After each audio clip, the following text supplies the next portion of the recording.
Hello everyone, welcome to this week's video. I hope you're well.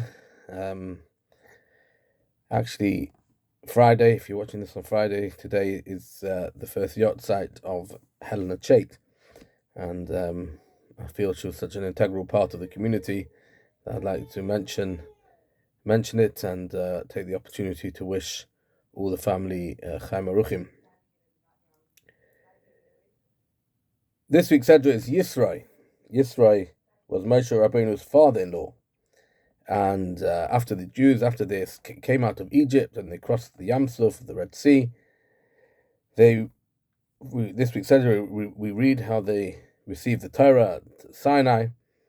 And Yisro, Moshe's father-in-law, he came to join them, together with Moshe's wife Tzipporah and his two sons, Gershom and Eliezer, who had stayed out. He'd been already over a year without seeing his children. So obviously there was a very emotional reunion and everyone came to greet them. And we're told that Yisro, the name Yisro, which means more, yeser, to add, was a special title given to Yisro because he merited to have a portion added to the Torah. Because as we find out, he saw the people queuing to speak to Moses. They wanted to ask him questions, halachic questions, advice, maybe to resolve disputes. And he saw Moshe Rabbeinu was, the Prophet says, from morning to night, dealing with people. And he said to Moshe Rabbeinu, "This is no good. You're going to get tired. You're going to burn out. You're not going to be able to cope."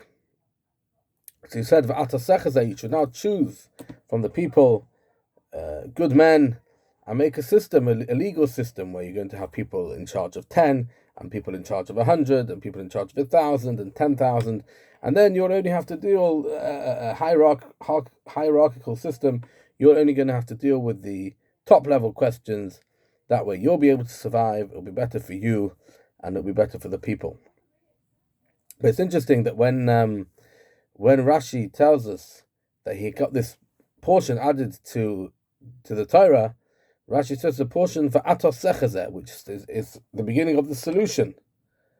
And the question is, well, what about the beginning of the story? Why don't we say he added the whole thing when he told Moshe Rabbeinu, what you're doing is no good, you need to rethink, you need to have a strategy and a policy and a legal system. Why don't we start from the top? And the answer is because complaining is easy. If to tell people the system's no good, that the NHS is no good, that this doesn't work, that doesn't work, that is easy. Nobody would get a portion added to the Torah just because they pointed out mistakes, because they criticized, because they said it's no good. Yisro, he got the portion added because he came up with the solution. He was constructive. He was critical, but he wanted to help. He didn't just want to moan. He wanted to do something, and he did something, and the suggestion was taken on, and it obviously made life much, much better for everyone. And we see that in his own life, he was even self-critical, because we're told that he started off, he was a priest of idols, and he started realizing that actually, no, idols weren't the truth. And slowly but surely he came to recognize God, and when he did, and he rejected idolatry and paganism, everyone left him, all his followers. He was an outcast. In fact, that's why we find when Moshe Rabbeinu went at the well in Midian, he saw that his daughters were pushed away. They were persona non grata. No one was interested in having them around. They were a disgraced family, but he did it in the name of truth, and he was able to be critical, self-critical, but also constructive, and make things better with good advice and good initiatives. So that's an important lesson. Instead of next time we think of moaning or complaining, think how we could make a solution. Think how we could solve things, improve things, and that way we will merit. That's the type of person who merits to have a portion in the Torah named just after them. So we wish you all good Shabbos, and I look forward to seeing you very soon. Take care. Bye.